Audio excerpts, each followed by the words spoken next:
Continue to bolster the receiving core, also picking up Torrey Smith. The deal is expected to be 3 years and worth $15 million, sources telling our Adam Schefter.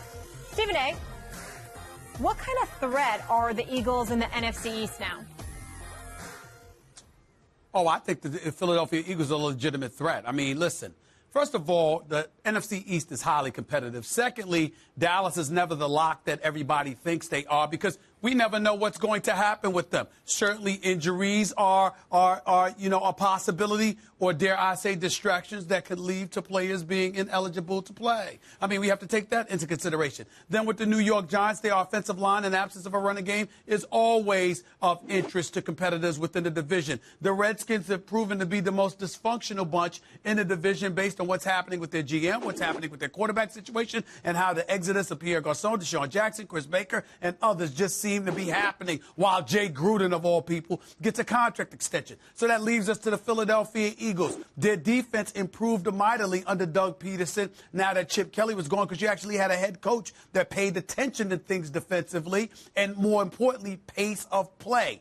As a result, spelling for the defense to some degree, giving them an opportunity to breathe and making them more potent. Offensively, they didn't have much of a passing game. It was ranked 24th. Why? Because you really only had one receiver who was your number one receiver in Jordan Matthews, who's really a number two receiver. And you didn't really have much else to spell for him, even though you had a relatively decent offensive line, even when Lane Johnson went down. So we take all of those things into consideration, and what do? You need more targets for Carson Wentz, who has proved to have tremendous promise as the number 2 overall pick in the draft, who started as a rookie. You go out, not only do you have Jordan Matthews, but you add a Torrey Smith and an Alshon Jeffrey, who some debated whether or not he was the number 1, to Brandon Marshall, for crying out loud, when he and Brandon Marshall were teammates in Chicago. This is the kind of potential that Alshon Jeffrey has. Plus, he's under a 1-year, $14 million deal, so he's incentivized to go out there and perform because he's going to be looking for a long-term deal himself. Him, Torrey Smith with Jordan Matthews, hoping you get some level of production from the tight end spot with Zach Ertz and Brent Selleck. I would tell you right now, and you're not expecting Lane Johnson to be suspended for 10 games this year on your offensive line, I would say to you that the Philadelphia Eagles could potentially make some noise in the NFC East, and everybody needs to look out for them. Don't ignore them. I tell you that. The Eagles are a serious threat in the East. They were really missing last year a receiving core, and they addressed that. I love the idea of Jeffrey on a short-term deal, and Torrey Smith has stuff to prove, but still, talent. I mean, you have a receiving core now. You didn't have it before. You had an injured and suspended offensive line. I mean, when Lane Johnson, they looked really good before the Lane Johnson suspension, and then they totally fell apart. And then as soon as he came back, they looked really good again. How about that? When your best offensive lineman isn't available, you're no good, and then he comes back, and then you're really good again. So you take that into consideration, as Stephen A. would say. If the offensive line is there, they've addressed the receiving core. The defense last year was very good, trending toward elite at times. The quarterback is young and excellent, and looked young and excellent early with some offensive line protection without a receiving core. How's he going to look with that protection and a receiving core? This is a dangerous, young, and improving team. They are absolutely a serious threat in the NFC East. All right, let's just tap the brakes a little bit. Don't get mad, Eagles fans. You are a rising threat in the NFC East, one that no one should take lightly. Can we take a moment and indulge the irony of Stephen A. Smith saying that the weakness of the Dallas Cowboys is perhaps players being ineligible, when on a day we're talking about the Eagles because they signed a player who last year was ineligible for 4 games for PED suspension.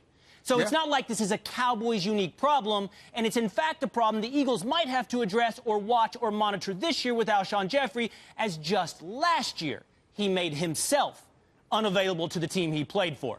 Just a bit of who wouldn't when Jay Cutler's your quarterback that's worth noting.